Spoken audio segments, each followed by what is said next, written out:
देखो, मैं जो भी करी जा रहा हूँ इस चक्कर में करी जा रहा हूँ कि मैंने कभी किसी से एक वादा किया था, तो मैंने अपने हिस्से की वंजली बजानी बजानी मैं अपना रांझा राजी कर रहा हूँ। मुझे किसी से क्या लगे, मैं किसी को नहीं जानता। मैंने कभी किसी से कोई उम्मीद नहीं रखी।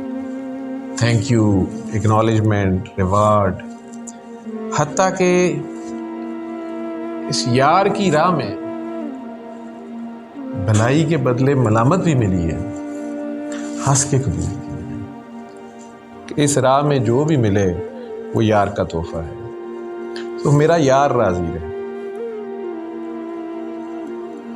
वो कहता है ना, वो एक वादा जो वफा होता नहीं, वरना इन तारों भरी रातों में क्या होता नहीं।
हर पासे बस तेरा मैं